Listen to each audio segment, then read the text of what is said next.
All right, guys. Hello, everyone.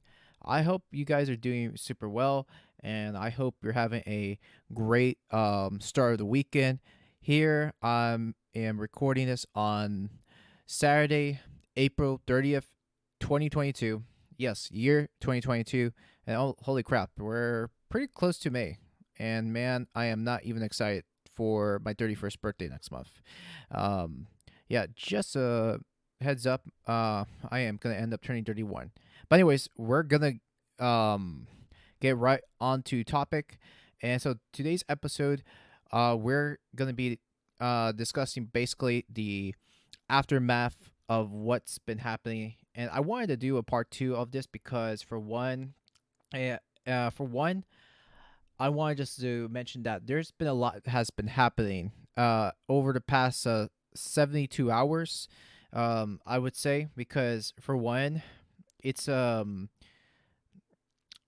one, here's what why I wanted to do a part two on this because even though I have made pretty much three audio recordings about Elon Musk already into this point, but I think it is important that, especially with the whole environment happening as of right now, we all know that there's going to be a lot of changes happening, but we got to know that all these changes that that's had happened, it hasn't taken effect as of yet.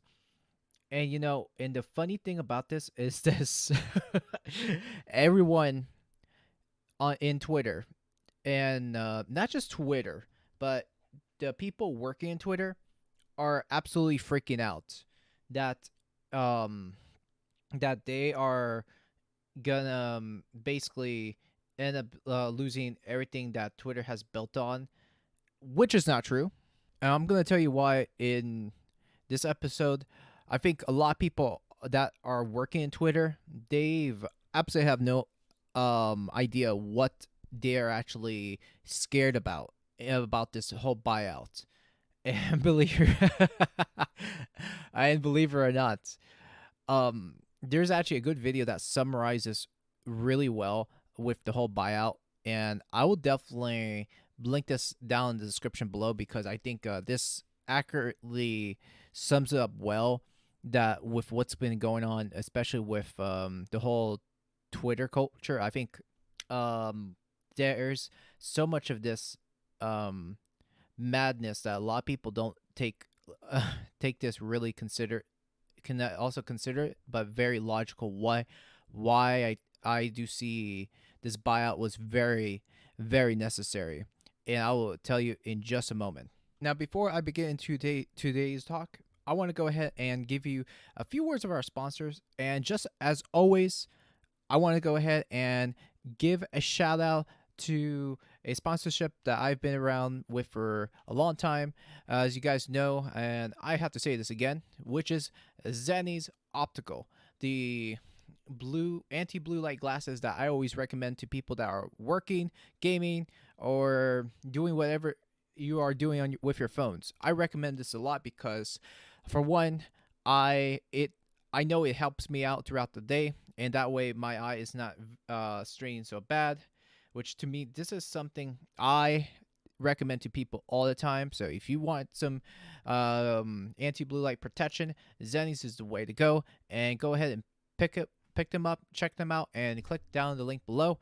Next, it is Brave browser. So if you're looking for some privacy, or just looking for a good browser to get away from all the tracking that you're using from over on Firefox, or the ones that you have on, especially if you're using, I don't know, Chrome, I would definitely dip and get away from it and just trash those browsers and go and switch over to Brave.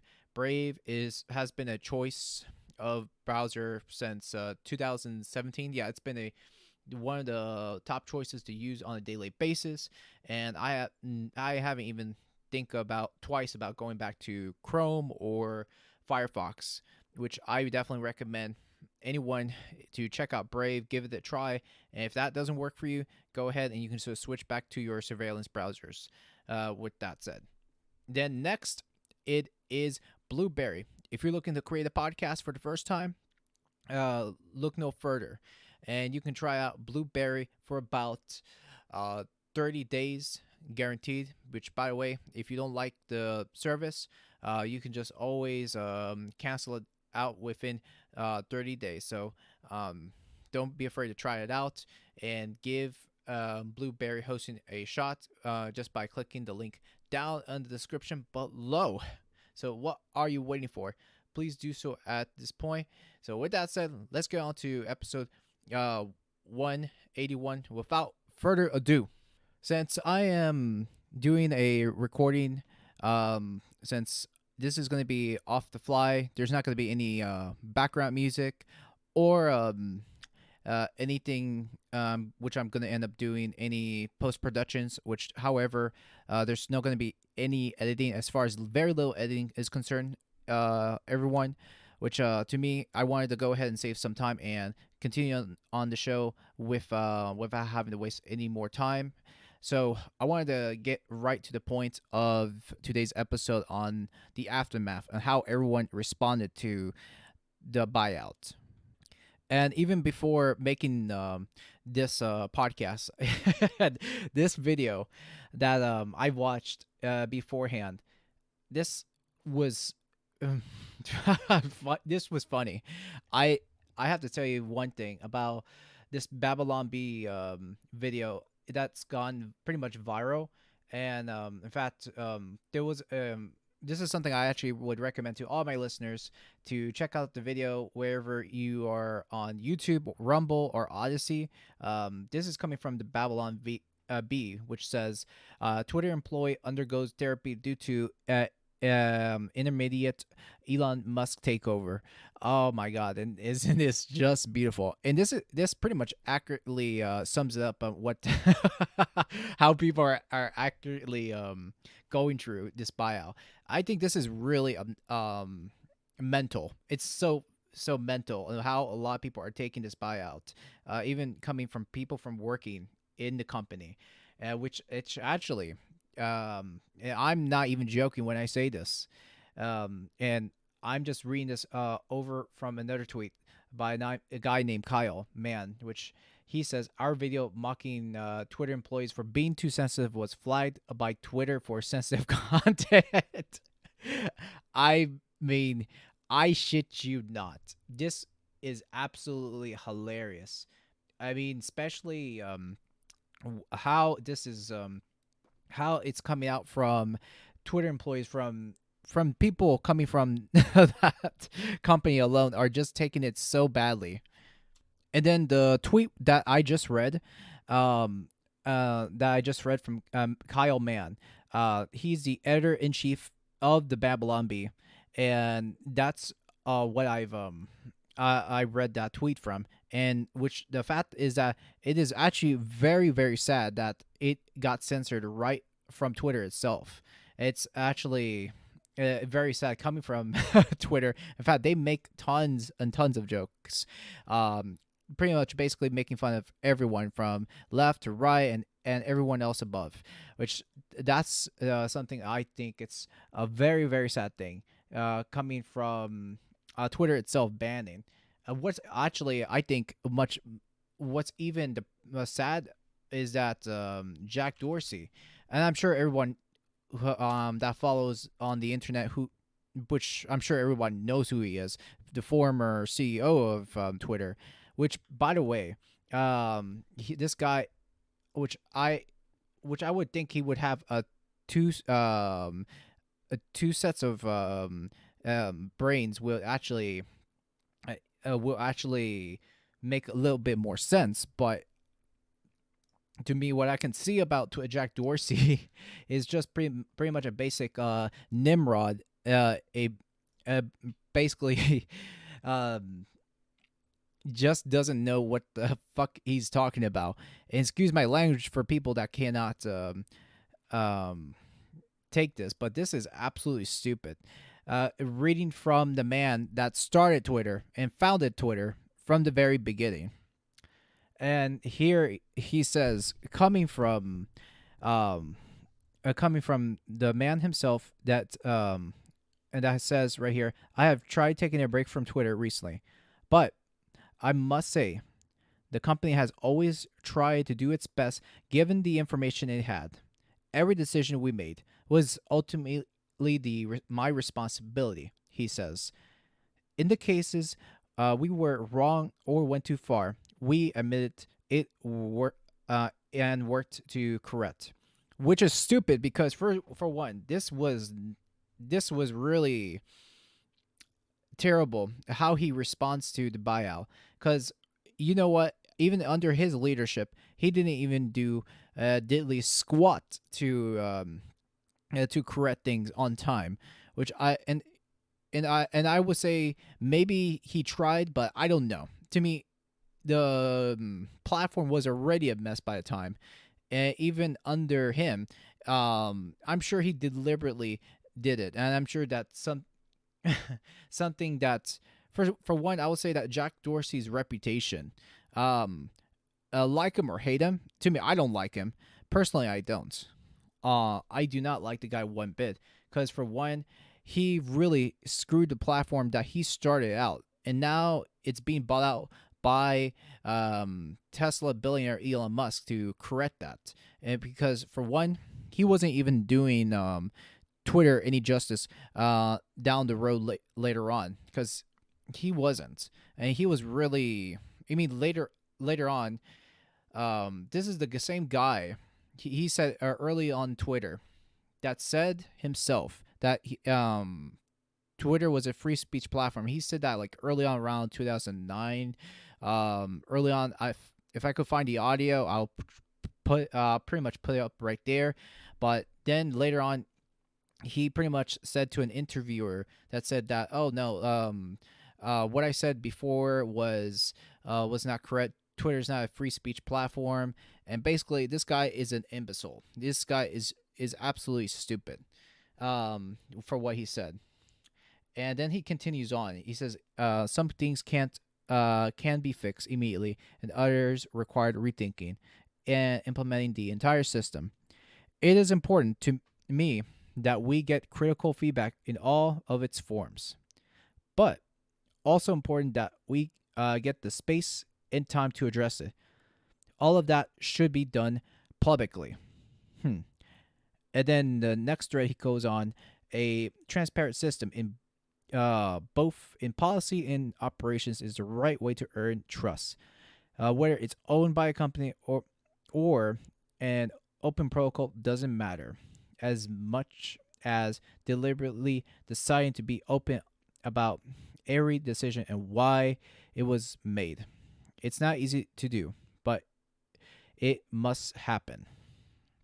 And basically, and this is what I have a hard time with that with his saying on this too, because for one, I will say that like all the decisions he made, he basically ran the company down. And this platform, however, is not a really before that, it was not really an open company.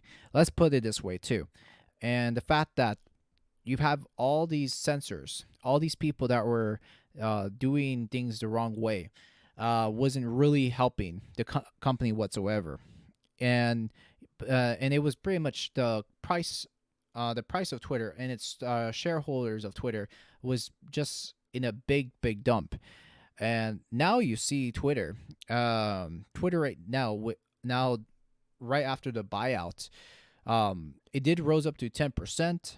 That's something like that. Now it was like $52 some days ago, and now it's went down back to $48. Now I don't know about you, and of course, not giving any financial advice, but who knows? You guys can actually end up earning a little bit of profits with the buyout, and who knows? Probably it will work for some of you guys right there. Who knows? I wouldn't want to give any financial advice on this too, because for one, I let everyone do what you guys do personally, but my God, to me, when I say that I lose respect with Jack Dorsey, I completely lose respect to the guy. There's no way. There's no way. I stand up for that mess because I do think that George Jack Dorsey is a complete liar when I say this. Not even I'm I'm not even being funny. He is a complete liar, and that's why the buyout will end up turning out pretty good. And even after that too, because I know a lot of people end up freaking out. In fact, there was a lot of independent media that actually explained what had happened, and especially with people's reactions on this too. I mean, a lot of former, if not some, current employees actually expressed their frustrations towards on Twitter, which I think it's quite sad. And I just don't. That's one thing I don't understand. How people are, how people went through this, like if they were going through a funeral. I don't understand that too. I mean, come on. If somebody is buying out something, that's the problem with people that cannot even take a buyout. It's like it's being run by a terrorist organization, which I don't think it's true. I think a lot of these people don't understand what he's trying to do, and I do think that he is having a pretty much I would say a good vision for the company and what people's plans are too. Now, like I've always said, I may not 100% agree with Elon Musk on everything, but you know what? Let's put it this way: this guy is a innovator.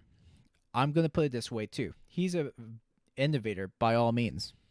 Whenever I hear people going into a mental psychosis or in a screeching mental state that they cannot even take the buyout and move on with that too. And I think that's what's wrong with people and the people internally, that I think that what they are going what they are going through, they're not taking this buyout lightly. They're taking this very, very heavily. And this is, I mean, and at its own ends, what I think it is hurting is a lot of people themselves working on Twitter, and they really want nothing to do with this deal. Really, it's a really sad thing. I mean, the fact that a lot of people inside the company wants more censorship. What it's like, why do you really want this? How messed up can this be? I mean, that's really, really stupid.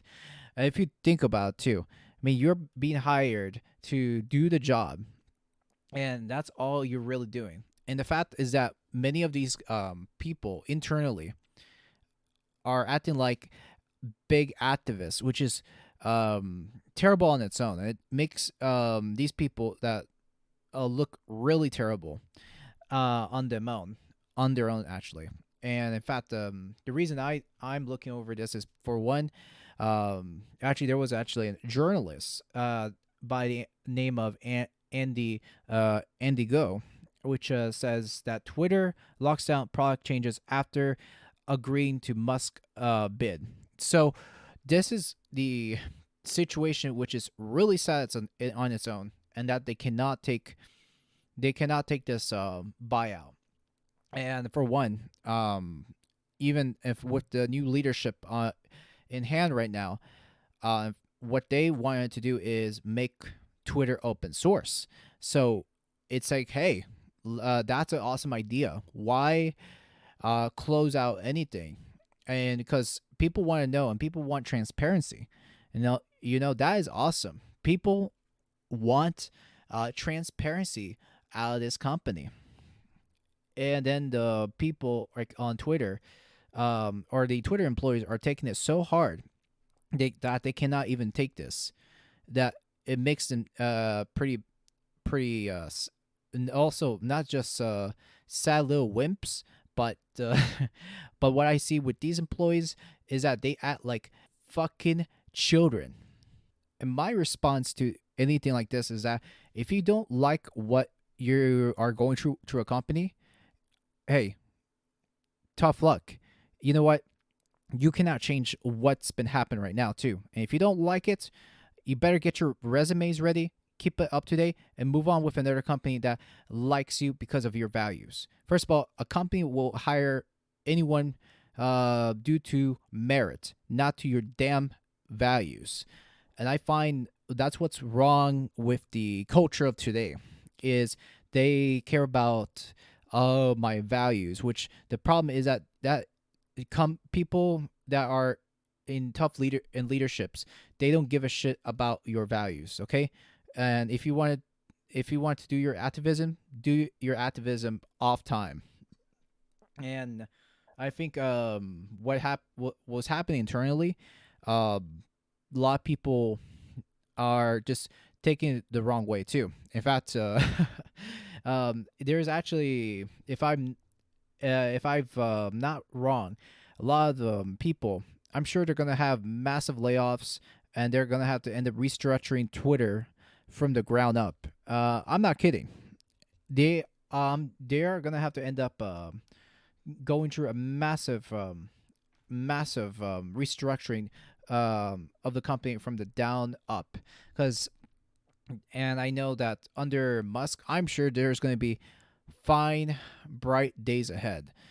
Knowing that if that's what's going to happen, then so be it too. And but having Twitter to be very open source is actually a very good thing. And I'm gonna go over right now why I see uh, having a company or open source is a very transparent move. So the open source part of Twitter is going to be very interesting, and that will give not just a chance for developers, but for other people to see what's going on with Twitter, being open and transparent of what they are going to do. So that's one thing I see with Twitter becoming open source will be a net positive for Twitter. And then that's why I figure if you want your company to grow, make it transparent for people to do things over on your platform. That's why having things open source has a big net worth, and you have a big advantage doing so. And unlike a platform being closed source, you don't know what's being routed openly or what's transparent. So really, as a closed company, if you're a closed company that's not open source, you don't know what goes on behind the scenes. So that's what I find wrong about companies staying closed source. Like for instance, there is a social media website that I have, and I've used it pretty much. I won't say frequently. But I use it occasionally. Like every now and then, I use minds.com. So minds, MINDS.com, which is great because its interface looks just like Facebook's interface, but in a much more transparent way than Facebook, I could say, for at least, because that right there is very very good because with Minds being open source, you can see what posts are being posted and why not too. However, there are some exceptions with Minds with Minds. However, if you're doing any threats or anything like that, of course they're not gonna let anything out in the open, like especially like racial shit or doing plots of terrorism, which there are some instances that they will end up monitoring um, messages, things like that too. I mean, of course, I do believe that there has to be some rules in place, absolutely, for any company to keep users safe, absolutely too, or threats of violence, for sure too. But if you have open source, you have a lot more transparency, and that way people know what you're doing, which is an awesome thing to have. So that's pretty much my statement of why open source will be a good thing with Twitter down the road with under Musk leadership. Now, I wanted to go ahead and switch back over with the Twitter employees, the ones with the mental psychosis. Yes, the same Twitter employees that are acting like children, which I want to go over on that too because the New York Post. The New York Post, which I'm sure many of you that have followed Twitter in the past, the New York Post have been censored because of Hunter Biden's laptop, which they've had tons of information, and which I know that part is a very political thing, which I know I won't go into it much, but basically what had happened many months ago was that there was a article that the New York Post actually brought out information about about information about Hunter Biden's laptop, and then what do you know? It is that basically I believe 12 hours later, if so, they basically censored that tweet from New York Post on it, which I think it's quite disturbing. That why they done it, I can tell you why. Number one reason is because of their agenda. That is why. And now, with the New York Post now, since I know they're not censored anymore, now with leak internal communications by Twitter employees revealed, quote unquote, woke employees are overtaken by despair and anger about Elon Musk's month long effort to acquire Twitter. So, and in fact, I am definitely going to read up on their article bit by bit on the New York Post, so giving you what is going on internally. Which here this exposes Twitter internally, which says here, physically cringing watching Elon take talk about free speech. A site reliably engineer who identifies as a non-binary transgender and plural person wrote, we're all going through the 5 stages of grief in cycles, and everyone's nerves are frazzled. Wrote a senior staff software engineer who called Elon Musk an asshole and tried to console his colleagues. We're all spinning on wheels and and coming up with worst case scenarios. Trump returns, no more moderation. The fact is that Musk has not talked about what he's planning on doing in any detail outside of broad sweeping statements that could be easily seen as hyperbolic showboating, which that person says.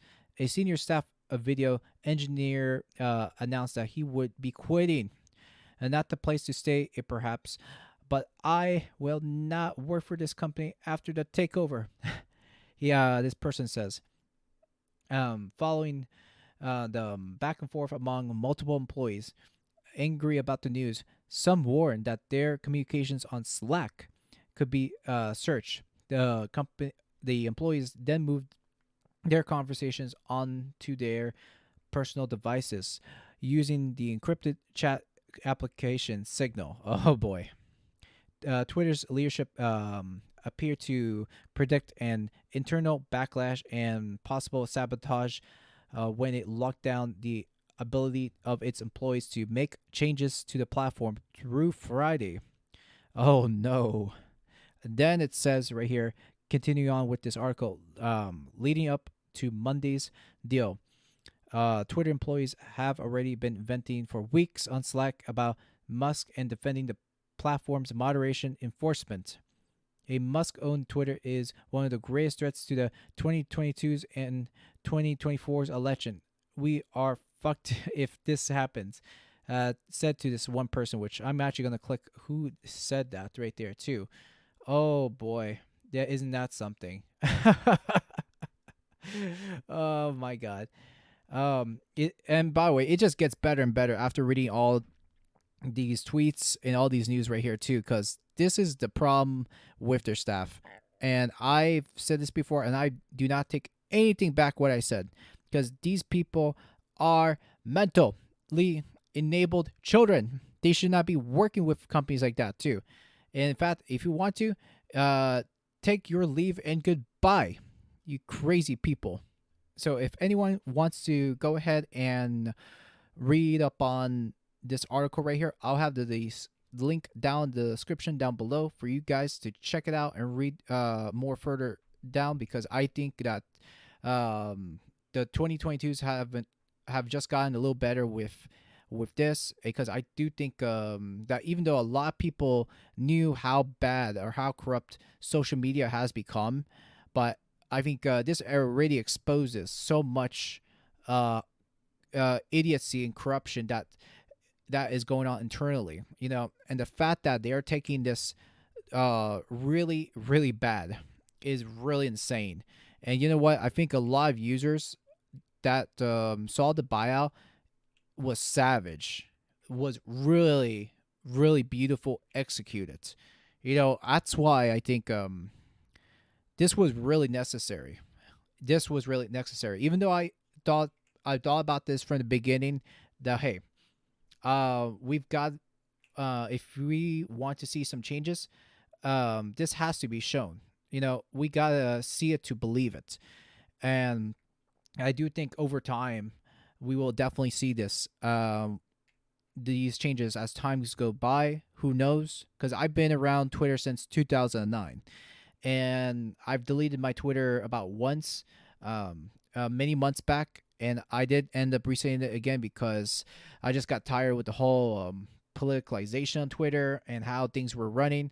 But I think at some point you do have to have a presence on social media in order to get seen and get some notoriety. So if you want to get some information out, because again, a lot of people use Twitter. I use Twitter to bring my show up to everyone else, so that way I can get heard. And so there are plenty of reasons to have a bit of social media too. But when you hear people taking over Twitter, it's just how mental is that to see people that are not taking this bid lightly. This isn't the worst thing ever. And the fact that that I read in this article, the fact that I think the senior engineer, that what I've just read, that's saying that this is bad for democracy, and the fact that he's enabling free speech is so stupid. I don't know. This is one stupid read coming from this person, which he says that that he doesn't want free speech, which is absolutely ridiculous. And why would anybody freaks out on this too? I mean, this should be a really good thing, not a horrible thing. And that's why this is just beautifully exposing these idiots all the way too. And I know over time they're gonna have to look for brand new people, from fresh people that are looking for people that has merit, not on people's values. 100%. This is definitely needed for a change. And this is why we have the Dogefather. So welcome aboard, Elon Musk.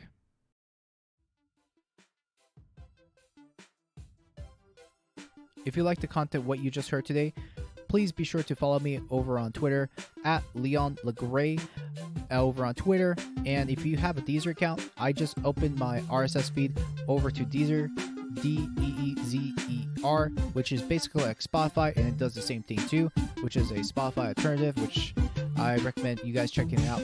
And also follow me over on Deezer if you have a Deezer account. But with that said, thanks for listening to me over on the LLG pod.